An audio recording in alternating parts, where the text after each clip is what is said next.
I think like so generally like how this works in other games, like I think we screen share.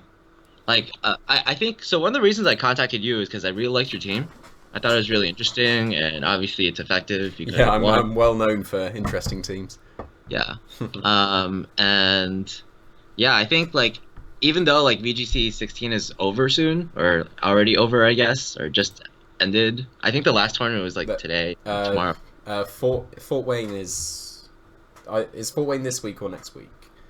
Because There was a that's tournament the this final one. week. I'm not sure if that's the final. If there is one this Oh no, weekend, this then this weekend is the something in Europe, I yeah, think. Like there's a Dortmund one. But yeah, yeah, I that thought one. that Dortmund and Fort Wayne were the same day. Maybe Fort Wayne's next week. But if that's the Okay. case, then Fort Wayne is the final one. So yeah, one more tournament and one Okay, in yeah. progress at the moment. Yeah, even though like this is the last one, I mean, I just wanna like use this as a basis to learn. Okay. And then I figure that like maybe like I could like figure a lot of stuff myself out, Yeah, that makes sense. especially in a new metagame. So yeah, so usually I think like maybe I would screen share and then we would like talk through it, or maybe I can start with like questions. Do you have any? Do you want to like do you have a lesson plan in mind or anything? Well, it depends. Like, I was wondering whether you wanted to go through 16 or 17, because Okay. 16 I do know pretty well now, and 17 I'd be learning as you were learning pretty much. So, Oh, okay. Yeah, I think like let's start with 16, I guess. okay. So 16, I've been using your team. Do you have like do you have like an intro or anything, a lesson plan in mind, or do you want me to like take the charge here or something? Well, like, it's pretty much up to you, because I can tell you whatever you want to know, so just ask a load of questions. Okay, yeah. So first of all, I've been having like trouble with Crobat with this team. Okay. I'm wondering like so like I think in general like the first to start off like um I don't feel like completely confident with my leads or my like picks. So yeah, I guess my first question is I'm not sure how to deal with Crobat or what to lead or um in general how to deal with that Pokemon with this team. Well, when you see a Crobat, you almost certainly don't lead Xerneas, because Xerneas is always a very strong lead, but with Crobats, they can hard counter you because they resist your fairy types. They can Tailwind and then Haze. They can just straight up taunt your Geomancy, and you can't even fake them out with your Infernape. So Hmm. they are very awkward for Xerneas, and you've got other things on the team that you can hit it. You've got the super effective Electric from Rotom, and Hmm. Electro Webbing them is very useful because if even if they get a Tailwind, then you can stall out the Tailwind, and then they're slower than you when the Tailwind ends. Hmm. So that should be your game plan against that. Don't lead Xerneas, and leading Rotom is a good idea. Okay. Rotom and like like what else would you recommend? Like not Infernape either, or it really depends on whether they Yeah, have like yeah. Don't lead Infernape against Crobat either because of the inner focus, because you can't fake them okay. out. It does depend a lot on the team. You can't just really ever say just one Pokemon, I will lead this, because they could have 5 counters to that one Pokemon that you would Right, lead right. against that other one.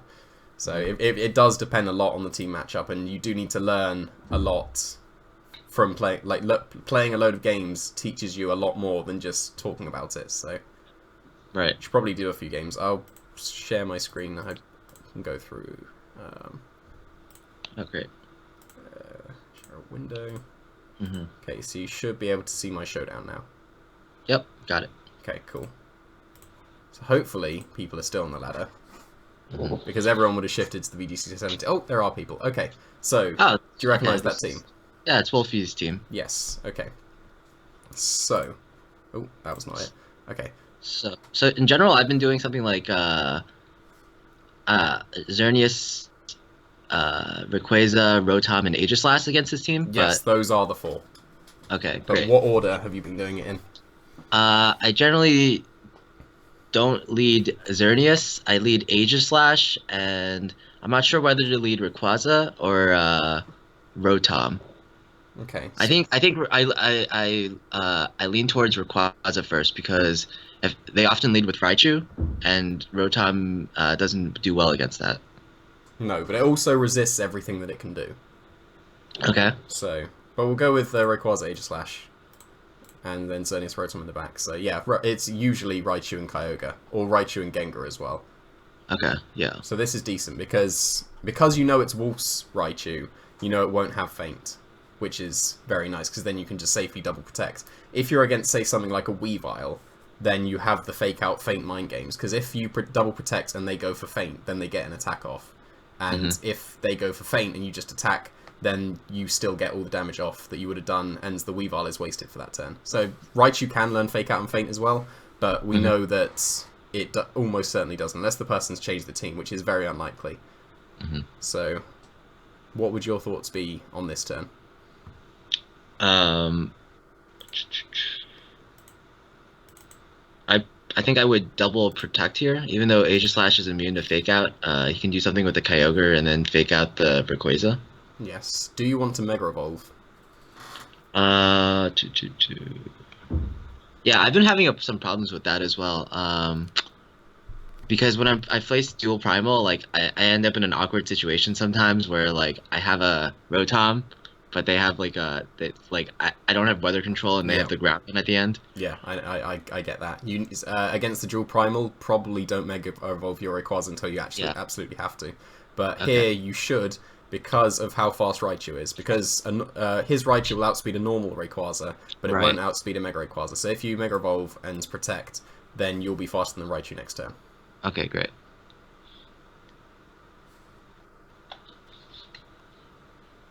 Yeah, so that was to be expected.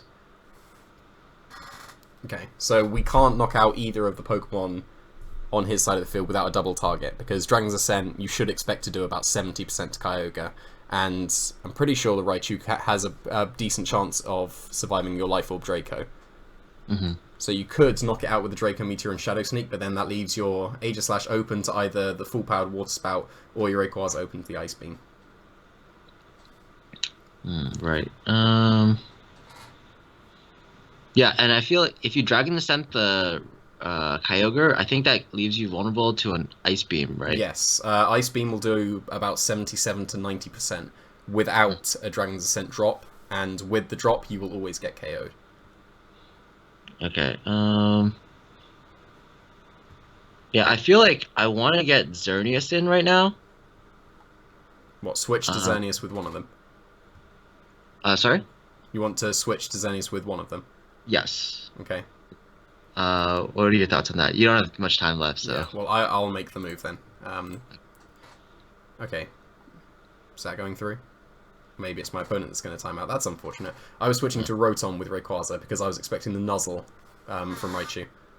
Oh, okay. Yeah, Nuzzle on... Yeah, Rayquaza. That makes sense. Yeah, so I'll just talk through it, because if you switch to Rotom, it resists either the Ice Beam or the full-power Water Spout, and it can't be paralyzed by the Nuzzle. So by switching to Rotom, it made both the Raichu completely useless that turn, unless it was Volt switching. And then the Kyogre, it could still get a Water Spout onto Aegislash, but then you still get some damage onto it, and possibly put it into Dragon's Ascent range in the future. So that was the thoughts throughout that turn. So we move on to another one. The Wolfies team is actually a team that I struggled with on ladder, because I didn't like it was the most confusing team to play against. Oh yeah, that team played very well, is very hard to beat, but a lot of people struggle with it because it's a very complex team to play well. So yeah, I think I'm like 0-3 against that team on ladder. Okay. I have another question on the topic. Why the choice of Rotom instead of something like Ludicolo?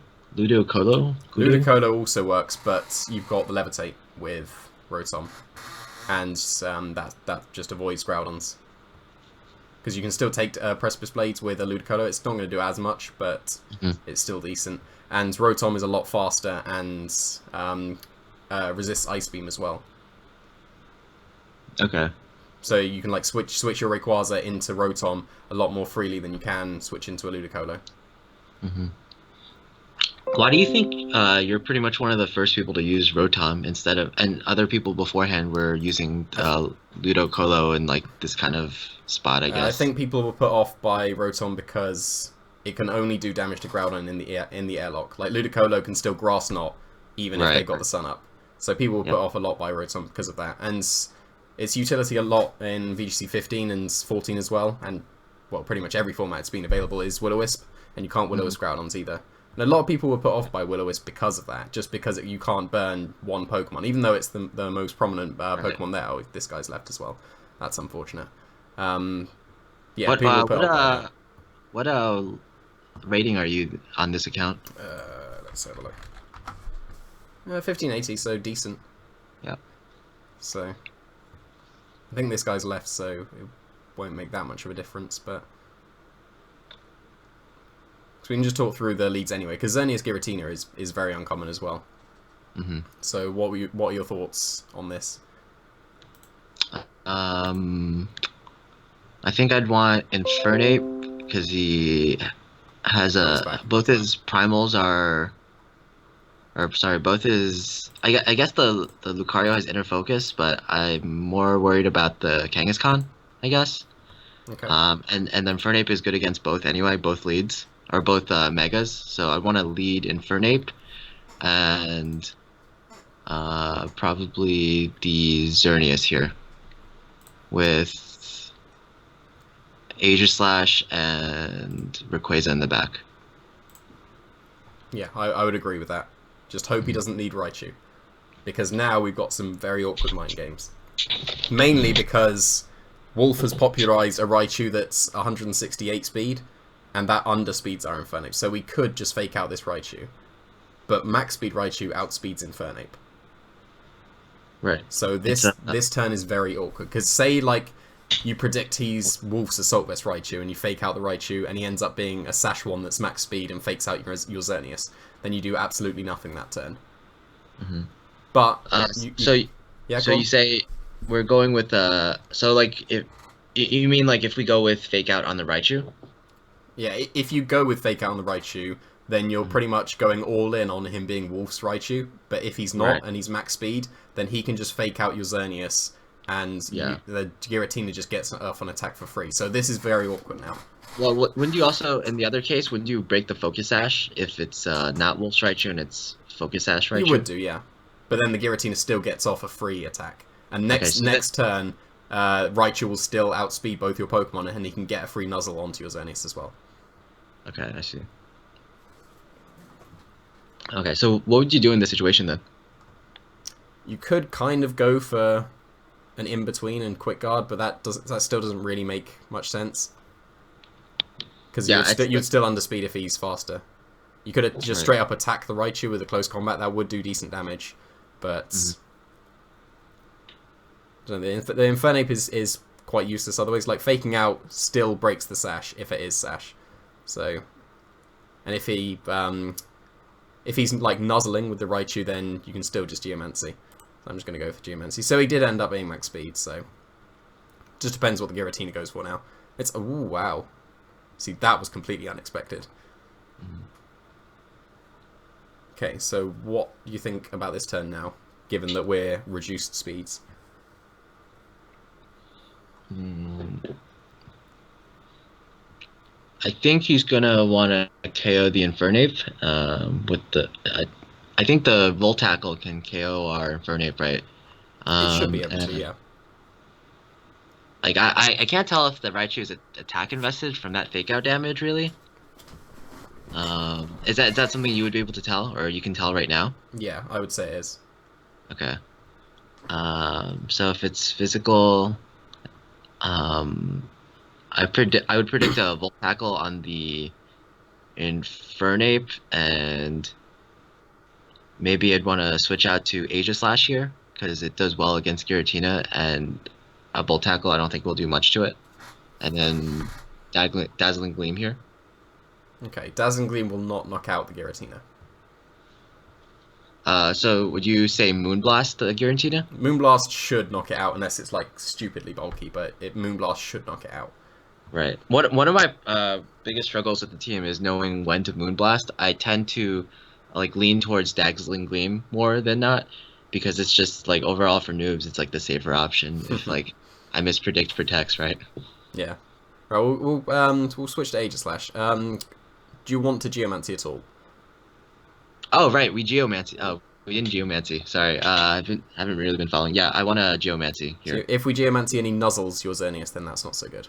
But I think it's still the best play. So we'll Right. switch to I agree. Aegislash and we'll... there you go, there's the nuzzle. So we still get our... oh, that's not so good. See, Shadow So Ball probably wouldn't have knocked out Infernape, depending on how invested he is. Hmm. Would you have done that move as well? Because now that I think about it, it's like I he would. basically predicted. Yeah, I probably wouldn't. I would have sacked the Infernape, I think, Okay, I see. because then I'd have got a switch into Rayquaza, and I could have just extreme speeded the Raichu. Okay. Oh, right, because he's not. If he's like Focus Sash, then he's very If weak. he's Focus Sash, he's definitely in range of extreme speed now. Yeah, yeah, right. Um, I think I would King Shield and Moonblast the Giratina, or yeah, I guess. Okay, so what are your thoughts behind that move? He can. I want to predict like the obvious play is like Shadow Ball into the Aegislash, but then I want to think about how he deals with this Xerneas. Um. Oh, you know what? He might have Mega Lucario in the back against Xerneas, and then is there like even a bullet punch or an Iron Tail or Yeah, something? Bullet Punch is the move that Lucario would have. Don't really expect Iron Tail because it's so inaccurate, and VGC players don't like inaccurate moves, apart from Dark Void and Precipice Blaze and Origin Pulse. But now this year's over, we can get away from that. Yeah. I'd probably like my instinct is to King Shield and yeah, I already mentioned Moonblast the Giratina. I guess it's just the most obvious play, but you're having Moonblast would knock out the Giratina, but if you Dazzling Gleam, it can yeah. survive, and then you can Shadow Sneak it next turn, and then that still Okay. gives you a free turn. So, okay, he's just sacking off Right. the Raichu, that makes sense. And there's the Volt Tackle, yeah. Yeah. Another thing I struggle with is I don't know when to not KO Pokemon. Like for example, yeah. I like against Crobat, for instance, I realized that sometimes you want to keep the Crobat alive. Is that right a lot of time? Yes. Always leave the Crobat alive. Okay. That's so much better. Okay. Possibly Mega Venusaur. Oh, yeah, Mega Venusaur, right. I even forgot about that. Yeah, Mega Venusaur is pretty good against Xerneas, right? And it outspeeds us. Okay. Right, I know what the play here is, but what are your thoughts?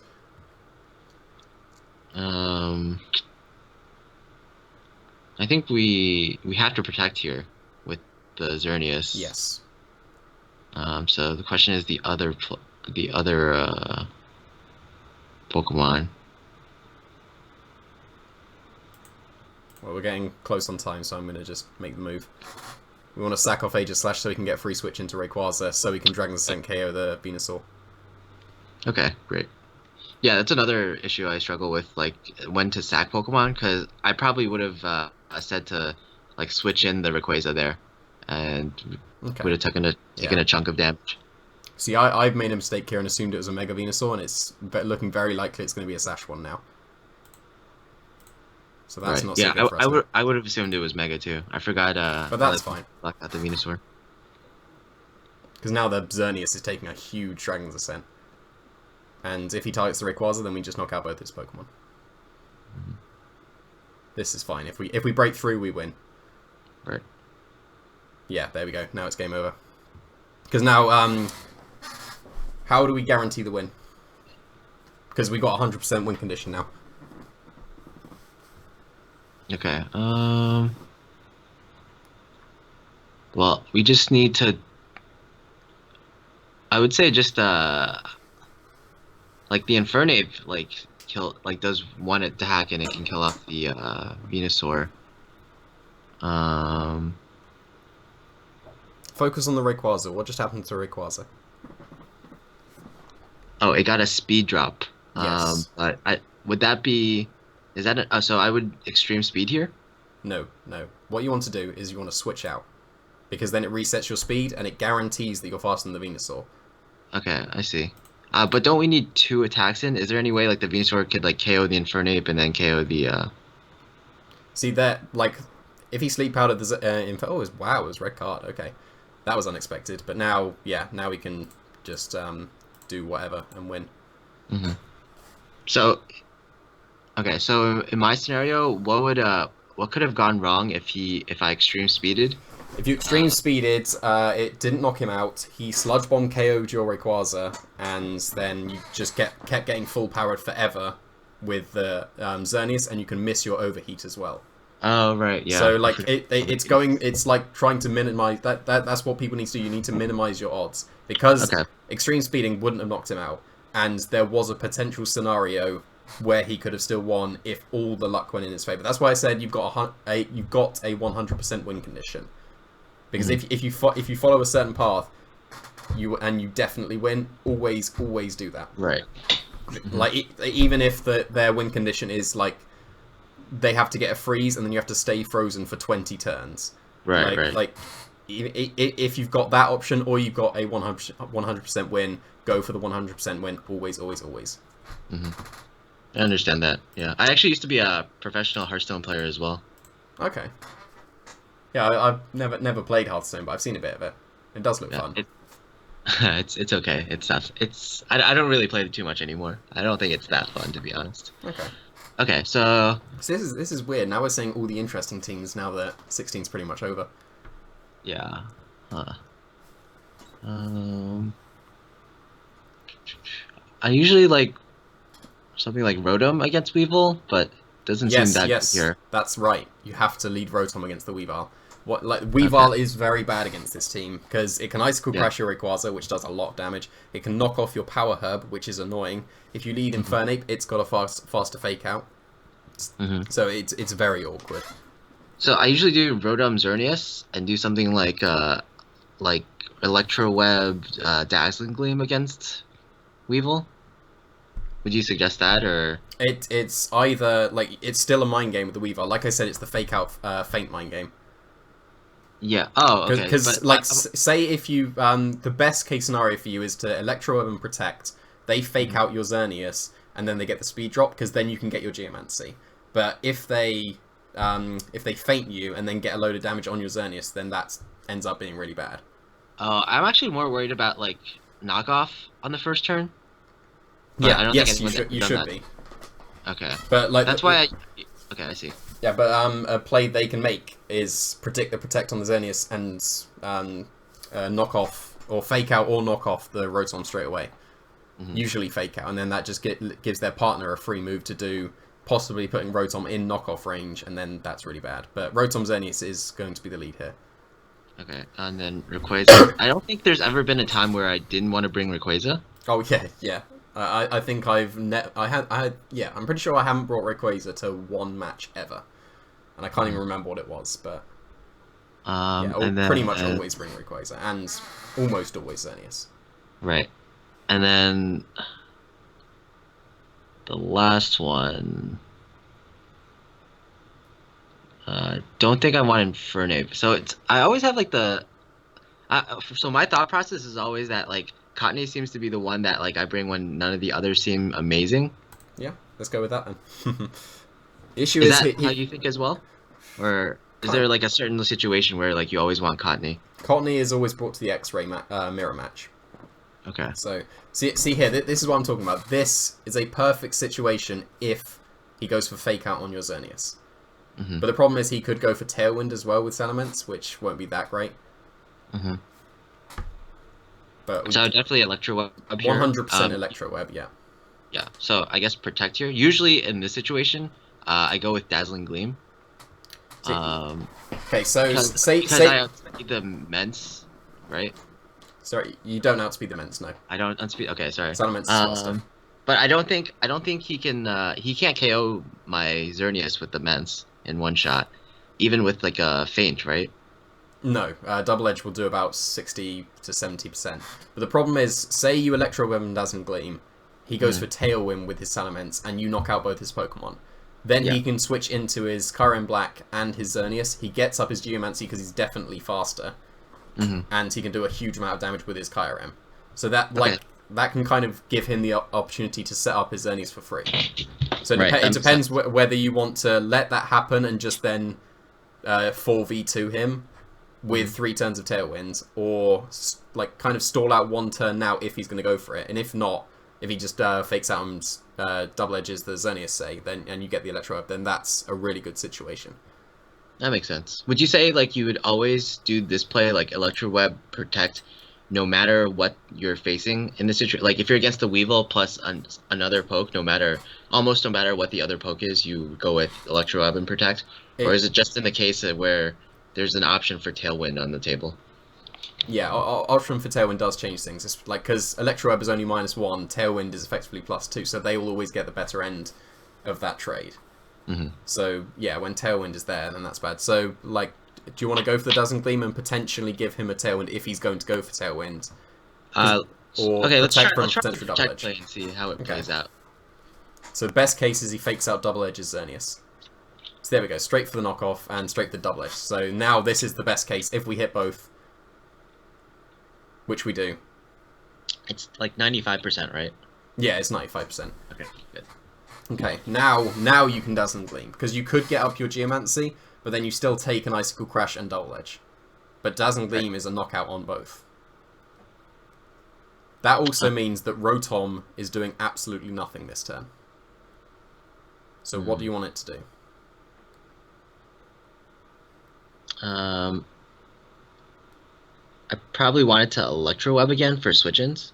Let's see In what case other. he- in So case he he definitely, switches his. yeah. So he definitely has. I think he definitely has like Kyurem and. I would assume at this point that he's got Xerneas and either Kyurem or Aegislash.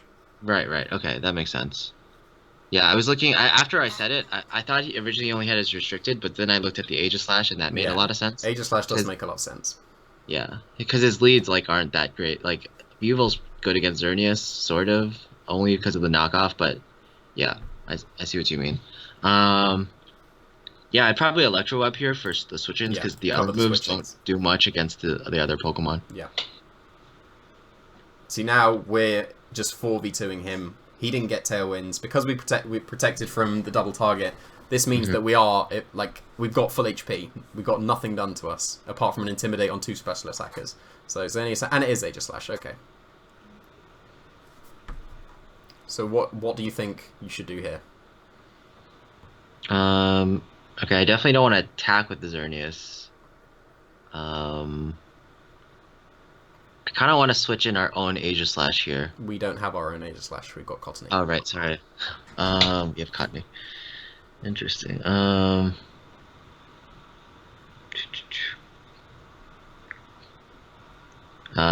want to Electro Web again, I think. I don't think any of the attacks are going to do... Oh, actually, the Electro Web gives Aegislash more power for Gyro Ball. Yes, it does. I think that matters against Rayquaza, right? Yeah, if he's got Macho Brace, which I don't know if it's going to be common because of me now, but if it is Macho Brace, it wouldn't matter. But if it wasn't and it still had Gyro Ball, then it would matter against the Rayquaza.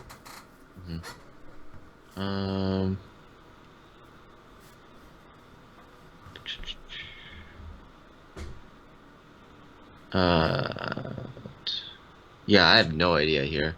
Okay, so I would expect him to Geomancy with his Xerneas. That means that if we switch into Cottony this turn, we can Encore him.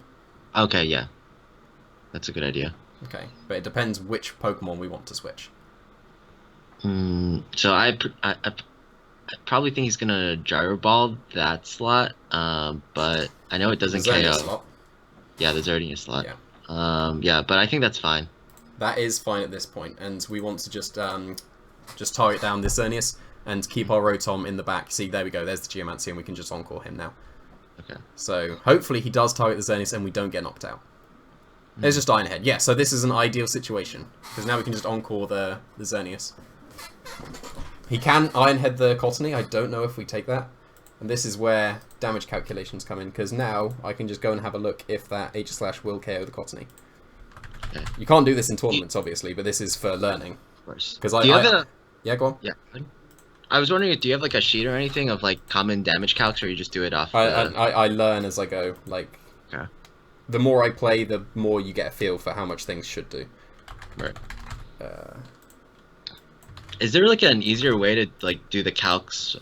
Like, I'm not really familiar with the showdown calcs. Is there a way that you can like put your entire team in, and then you see like what like a hit does against each of your members of your team, or like what your team does against like common VGC pokes? Not really. No, there's you. Oh, we did get KO'd. Okay, then my calc told me that we didn't, but oh well. So now, because he's in blade form, I should be able to do a lot of damage to him. Right. And I need to make my moves fast because I realise I'm on 10 seconds. But there we go.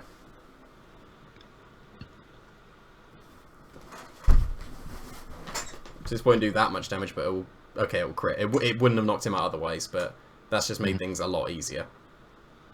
Right. Why didn't you I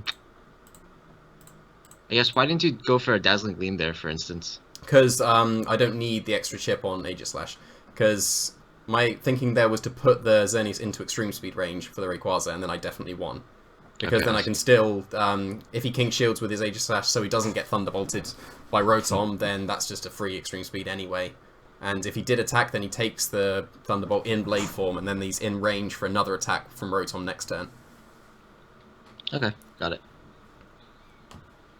Looks good. Okay, do you want to still do matches, or is there anything else you want to do? Yeah, we can like keep continuing while I talk or while I ask Okay. questions, I guess. Yeah. So, Oh, we'll still okay. again. All right. So we'll go with the same leads. So Rayquaza, s- Aegis Slash was your lead, wasn't it? right. Would you do something else? Would you lead with something else, for instance? Because I usually expect them to lead Gengar. Actually, like I think they actually most often lead Raichu in something against Yeah, me. There's like Raichu is always the lead. Yeah. Raichu Hitmontop or Raichu Gengar is my. At the very beginning, when I first started using the team, I led with Rotom and Aegis Slash because Gengar and Raichu was one of the most common leads, and if not, then it was Raichu Kyogre. Like those are the two ones you should expect. Okay. I And see. for Kyogres, like right at the beginning when people didn't know I was Shadow Sneak, I would try and bluff the Wide Guard so that they wouldn't just go for Water Spouts and they would like switch. Oh, okay, that's an uncommon combination as a lead. Yeah, I would just hope that they would take the Wide Guard bluff. And now that people know that Shadow Sneak, it doesn't work so well. So Rotom Aegis Slash isn't that good a lead anymore against this.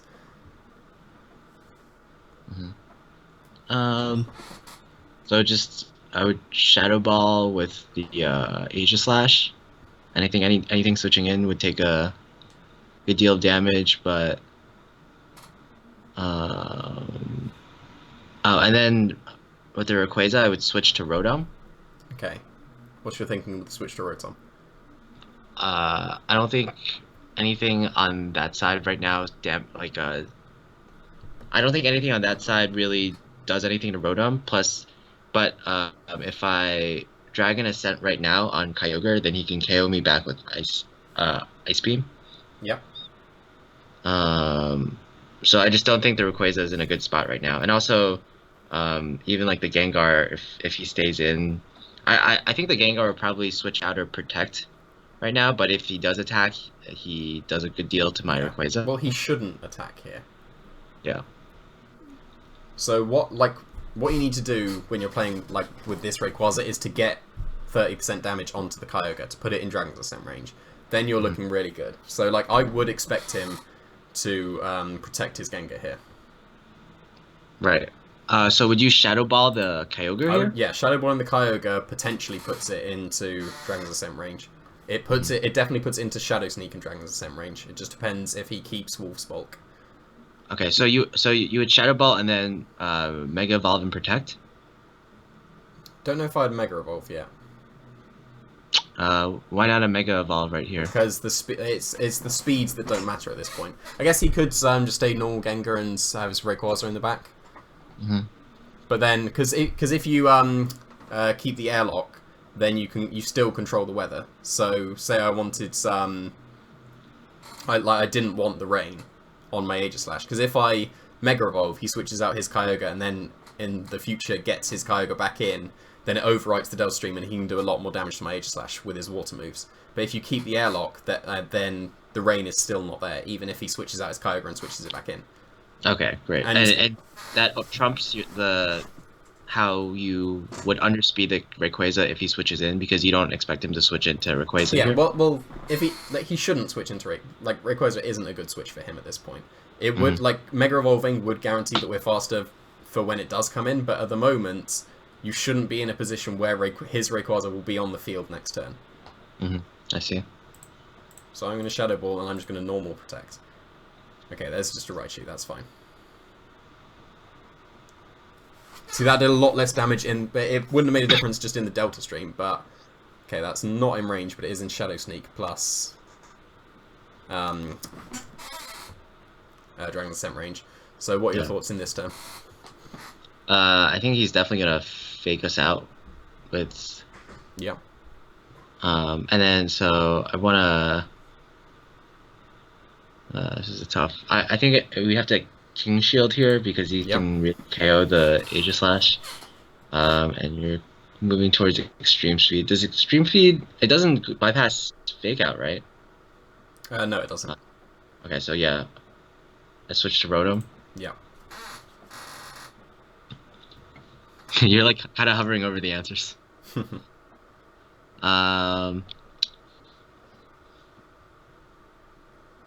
Yeah, this is so. Usually, I actually try to like get the Rotom in, against this Raichu Kyogre combination. Okay. So like I guess like right here like because the only thing you can do is really Hydro Pump the Raichu at this point, right? Yes. I've given Raichu's like special attack boosts with the Electro Web before. That's fine, because its only special attacking move is Volt Switch, and that doesn't actually do that much. Okay. Right, against this team, right? Yeah. I've also I lost a game once because I Electro Webbed a Bronzong and I put all my stuff in Gyro Ball range. Nice. I don't know if that's ever happened to you. Well, yeah, Bronzong is fairly common, so Yeah. it does happen a decent amount. Okay.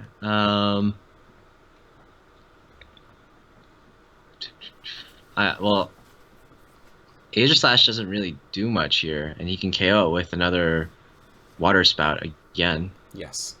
Do we just sack it at this point? It's still brilliant against his Gengar. Like, his Gengar can't touch it outside of Will-O-Wisp. Mm-hmm. Well, can he Shadow Ball it? And it KOs at this range? Well, if it's just Wolf's team, then he doesn't have Shadow Ball. It only has the Sludge Bomb, right? Well, that is still assuming it's just Wolf's team, because if it isn't, then like you can always make changes to it. Mm-hmm. So he could have just put on Shadow Ball, say over Taunt or something. Right. I'd want to go with the assumption that it's Wolf's team because it's like 100% Wolf's team right at this point. Yeah. I guess you could switch to Xerneas here. Okay. Have Xerneas take it and then Hydro Pump the Raichu, but it doesn't seem like we're putting ourselves in a winning position. Like I think we have to do something to the Raichu at this point. Or no. The other thing is like if you Hydro Pump the Raichu, it puts him in Endeavor range. Yeah, that's true. Yeah, so like, I really have no... There is a very, very cheeky play you can do here. And that's straight up Thunder the Kyogre. Because he could very, very easily Volt Switch with his Raichu. Because the only other thing it could do this turn is Nuzzle the Aegis Slash. Right. Anything else it does is completely useless. So if it does Volt Switch, then you can get your Thunder onto the Kyogre. Okay, so that's what you would do here. And what would you do with the Aegis Slash then? With the Aegis Slash, it depends, because it's brilliant against the Gengar, and he could very easily have Bronzong instead of his Rayquaza. So saving Aegis Slash would not be a bad thing. Okay, so would you switch to Xerneas and Thunder the Kyogre? What I'm going to do is I'm going to switch to Rayquaza and Electro Web, because then that reduces his water power. So it is just straight up Nuzzle, okay. So I was predicting the Volt Switch there with his Raichu, so that's actually worked out very badly now. Because the Water Spout's now going to do nothing, but because he ended up going for the Volt Switch over the Nuzzle, then that's really bad for us. So, against what he did, what would have been the best play? Leaving Aegis Slash in. Okay, and just Shadow Sneaking the Kyogre, because then that puts it in Dragon's Ascent range.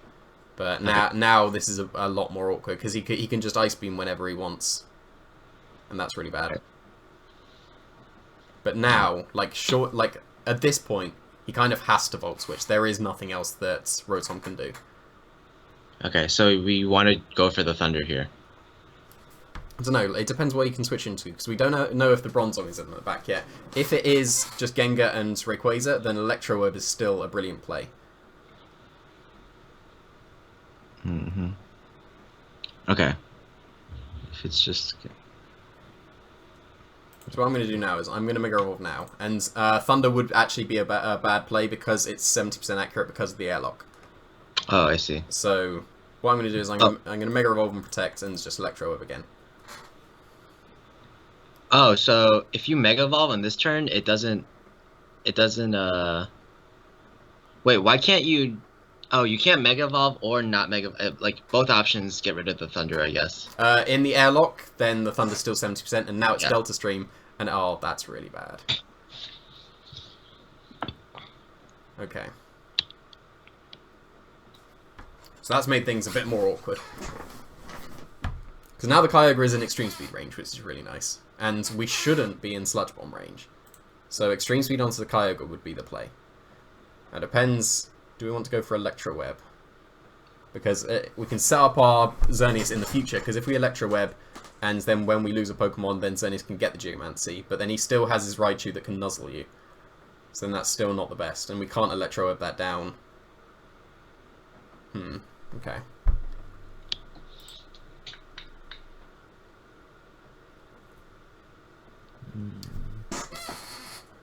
What I'm going to do is I'm going to switch to Aegislash to take any potential Ice Beam.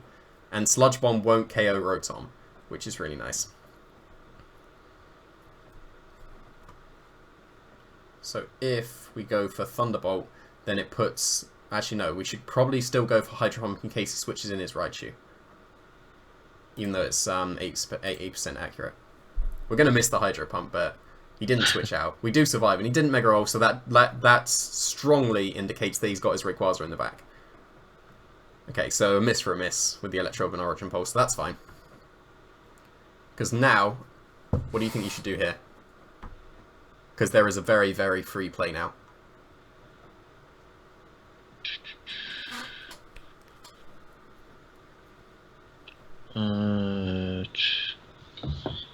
So we either switch in Xerneas or Rayquaza. Which one should we switch in? I want to say the Rayquaza, because he can get a Sludge Bomb off, or with the Xerneas, against the Xerneas. Can he? Oh, I guess you can Shadow Sneak. Yes, yeah, you can stop that. Because if we Shadow Sneak the Gengar, we 100% get our Geomancy off. If we protect his Gengar, we still get our Geomancy. The only way that this goes wrong is if the Origin Pulse crits our Xerneas. And that is bad. But now we can Shadow Sneak the Gengar for completely free and get our... oh, he's left. He's just realised he's lost. Yeah, no, this has just put us in a fantastic position. Because Origin Pulse should knock out the Aegislash from there. Although it's not in range, so it might be close. And I don't think I changed this to the slightly bulkier Aegislash. No, I don't think I did. So it probably would be KO'd, but then we can still just sweep with Xerneas and Rayquaza. Because we know that Raichu doesn't have Feint as well, so we can just protect whenever. Okay, great. You mentioned you had like a slightly bulkier Aegislash. Does that mean you've made adjustments to your team since winning? The only change I made was taking some special attack out and putting it into special defense, so the Aegislash could take a Moonblast in Blade form. Because the Shadow Ball still 2-hit KOs Bronzong, if I take out that amount of special attack needed for the special defense. Okay, so, got it. Yeah. But it's a change I would make if I was using the team in the future. Okay, I see. But I don't think I've got it here, but... Yeah, I don't think we have time for another battle, so can I just ask a few more questions? Yeah, that's cool. I feel like sometimes, like, I feel like there's 6 Pokemon on the opposing team that all would be decent against my team, and I feel like it's a role, like, whether a lot of times it involves a Smeargle, and I feel like a lot of times, like, I just lose to, like, a Choice Scarf Smeargle, even though I haven't really seen too many lately on ladder. Or other times where, like, I feel like there's 6 Pokemon and, like 4 of my Pokemon would be good against the, like, their 6, or 4 of the Pokemon would be good against 4 of theirs, but the other 2 Pokemon that I would leave on the table would be good against some other Pokemon that they could bring. Like, especially if there's, like, Smeargle mind games where, like, I don't know if I want to bring Cottony or not, for instance. Yeah. It's, like, Cottony is good against Smeargle, but usually you don't bring it to the big matchup, which is like where Smeargle is kind of the most common. You do bring it against the X-Ray Mirrors, where Smeargle is very commonly Choice Scarfed, but you have to try and predict what they're going to bring. Like I do see it as what they're going to bring, so I will counter it with this, rather than this is good against their team. Mm-hmm. That's how I look at it, because lead matchup is very big. If you call the leads wrong, then you can just straight up lose the match.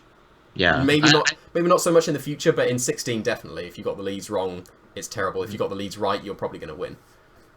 Yeah, I find that really a kind of a bit annoying on both sides. Either like, I feel like for a newer player especially, I feel like it's very difficult for me to come back if I have a bad lead matchup. Yeah, it is one of the more difficult things coming back from a bad lead. Mm-hmm. But then that does give you a lot more practice in trying to overcome that. Because if you can just go through matches in just like a flowchart, you just do that move against that, and then that against that, then you're not really learning that much. If you're in a bad position, then that does help you because you learn how to get out of those bad positions. Mm-hmm. Even if that's seeing that your chances maybe, oh, I have to go for the freeze now. That's my only win condition. Like, even being in those bad situations can still they can still teach you that is the only way to win, so I have to go for it, and then you sometimes get lucky with the freeze, or whatever you have to go for. Because seeing your win conditions is very important. Yep. Let's see. Do I have any other questions? Anything else that like maybe wasn't in the team building video or For this team specifically? Yeah, for this team specifically, I guess. Okay. Well, I did say about the bad matchups with Weavile and Mawile being the main ones, because you have to play in a certain way against them. Like we saw against the Weavile, you had to get an Electro Web on them, and luckily they went for the bad play. Against the Mawiles, you have to keep Inferno Power Sucker Punch range, which is effectively don't let it get hit before you are in a position to overheat it. So there are like complex things going into some matchups, because seeing Wolf's matchup, the only thing that can hit the Aegis Slash is the Kyogre. So if you can keep the Aegis Slash somewhat safe and then just pick off the Gengar, then your Xerneas looks amazing. And the only thing that can hit the Rotom well is kind of the Gengar and the Hitmontop. So if you take out them with the Aegis Slash, then the Rotom looks really good. So like you've got that against that matchup, and you've got some ideas against other matchups. So like with the big matchups, I'd let Infernape and either Xerneas or Rayquaza, depending on whether I predicted the Groudon and Bronzong or the Kangaskhan as well. So I did know some stuff about the matchups, and that's important as well, knowing, because there will be common teams as well, and you want to know what your plans are against the common teams. Right. Because then, if you're using an uncommon team like this one, then just having knowledge of what you should do in the matchup where they don't have any knowledge, that puts you at an advantage already. Because say if you're using just a common team, if you were back in 16, or we're still in 16 kind of, but if you're just using Big Six and you're facing opposing Big Six, then that's really awkward. If you're facing like Wolf's team, then they know how to beat you because they just get the Kyogre and Trick Room with the Bronzong, and then they beat you. But if you're facing a very another strange team, then they should know the matchup against you, and you don't know the matchup against them, and that puts you in a bad situation. So I would suggest, even if it's maybe just slightly objectively worse, only a little bit, than common teams, having a unique team is a lot better, because you can learn the matchups and put yourself in an advantage over opponents who are using standard stuff. Right, I agree. Yeah, it's a little similar in Hearthstone as well. Okay. Where if you build a new deck, for instance, like your opponents don't know like what's in the deck and how to play around it. Even though if like both decks were like public knowledge, then like the more common deck would win. Yeah. I guess can we talk a bit about 17? Like, what are the good pokes in 17, or what have people found recently? See if I can get that up. Right, so things, the Tapus would be very big, so right. I'll just try and type this out. Yeah, I don't know which of the Tapus are which ones yet. I'll talk about the Tapus then, or from my very limited knowledge, because I've only had a few matches. Tapu Lele, no, I've already done that one. Finny. And Coco is the other one. Coco, yeah. Okay, so Tapu Lele. Psychic Terrain is brilliant. Like, the amount of times I've already faked out into a Tapu Lele or something next to it, it's annoying. Just preventing all priority is very big. And a lot of people still don't know that at the moment. Like a lot of priorities going on in Psychic Terrain, so that's going to be something that people have to learn. But that is very big, and offer 130 special attack with the Psychic boost from the Psychic Terrain on Psychic, then that would be very strong. So Tapu Lele will be very, very good. Tapu Bulu, with its Wood Hammer as well, with its boost in the grass terrain, that would be very big. Because if you look at the calcs, it can Oko a Garchomp with a Wood Hammer. And usually Garchomp can't be KO'd in one shot outside of a super effective move, so that's very strong. I think Tapu Fini is probably going to be the least used. Like it's very bulky. It's much bulkier than the others, but I don't know. It might be outclassed by Primarina.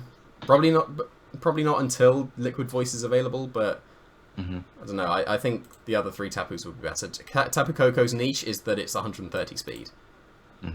Because just being faster than everything and still getting an Electric Surge, Electric Terrain boosted Electro moves off, that's really strong.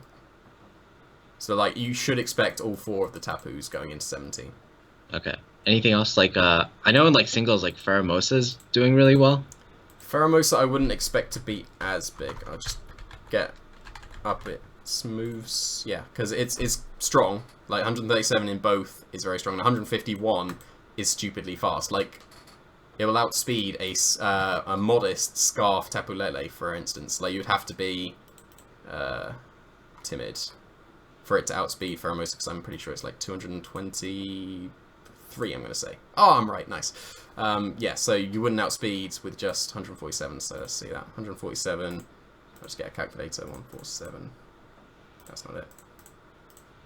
Just making sure for future reference. Yeah, 220, so Pheromosa would outspeed a lot of attack or special attack boosting natured Scarfed Pokemon.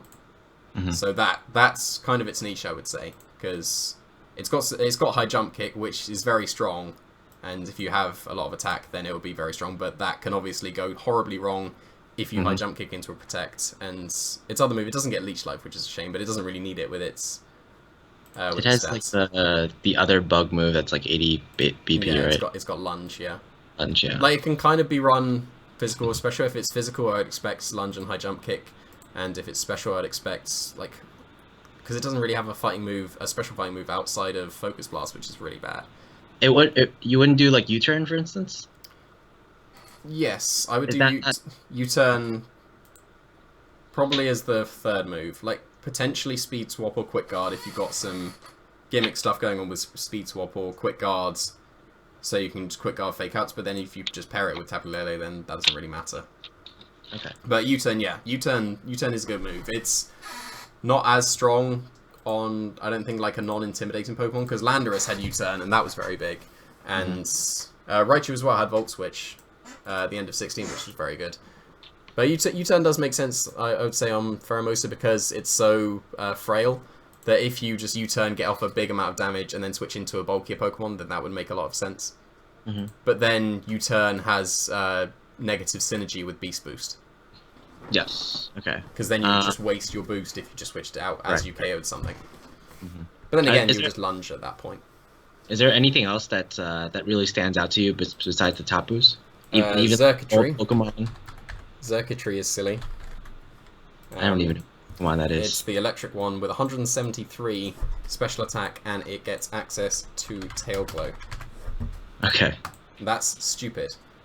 Because if you get a Tail Glow up, I'll just do another quick calculation. If you get a Tail Glow up and you have modest max special attack, you have 741 special attack at level 50. Nice. That's stupid.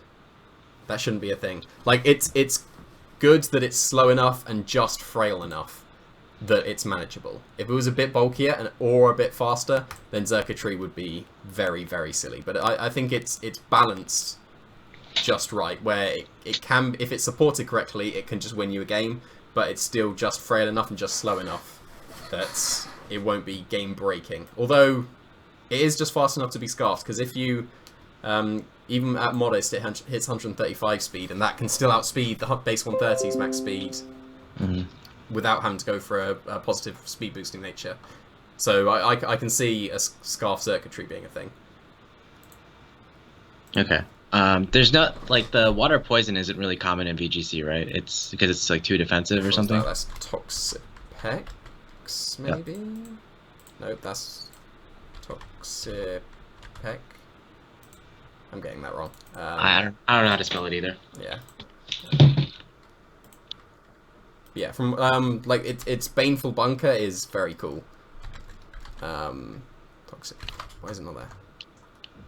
Oh, Toxapex. Okay, right, yeah. There we go. Just set that back. Baneful Toxapex. Yeah, Baneful Bunker is really cool. Where is it? Yeah, it's a spiky shield that instead of doing damage poisons them, and that's really good. Like, what's its stats? Very bulky. It would have to be a supporter. What kind of support moves does it have? Nothing that stands out. Oh, Wide Guard. It gets Wide Guard. So, yeah, if you see a Toxapex, I would definitely expect Wide Guard. Okay. Well, yeah, I was talking with Jonathan Evans, and I was asking him like, hey, why don't people use like Klefki to counter Xerneas? And then he was like, no one uses Klefki. And then the day after, Wolf used it in the Florida regional. Yeah. Wait, really? Just the day after? Yeah, literally the day after. Yeah. I can send you the chat too. Yeah. Did you know my Cottony was originally a Klefki? Oh, sorry? Oh, yeah. Oh, I didn't know that. On the beta version, the final change was, well, it was kind of Whimsicott to Cottony, but it was effectively Klefki to Cottony, because it went pretty quick to Cottony, because I worked out that I needed something just bulkier than Whimsicott. But I switched it mainly because I didn't want to be rage powdered in the X-ray mirror. So that was the main reason for no Klefki. Mm-hmm. I think this is pretty good for now. Cool. It's about an hour. Yeah, let me send you the now, yeah. let me send you the chat log with the Klefki.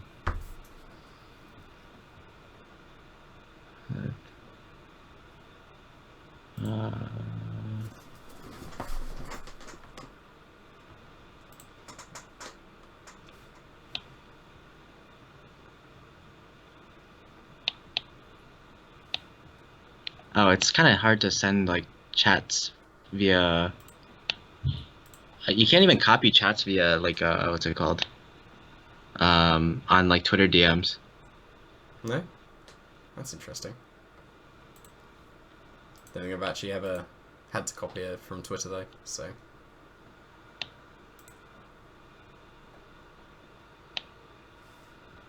Oh, I'll just do this.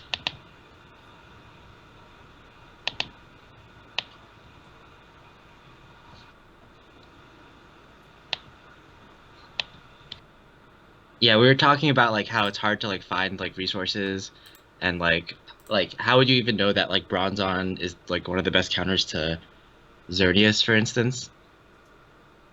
Yeah, Bronzong is the counter to Xerneas pretty much. Like I way prefer Aegislash, but there we go. Yep.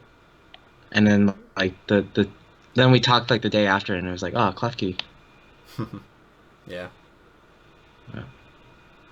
Oh, what's really funny, we actually talked about Aegislash after. And he was like, brilliant. He said, this isn't viable.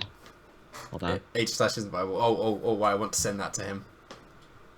Like, that would be brilliant if I could send that to him saying, hey, you said this. Oh, Tapu Koko gets quick attack. Didn't know that. Do all of them get quick attack? I would expect only Koko would get it. That's good to know that Tapu Koko could have priority. Brave Bird as well. So then you can actually hit Tapu Bulu. Nice. Oh, he said it's not slow enough to do enough damage to Xerneas. Yes, it is. Okay.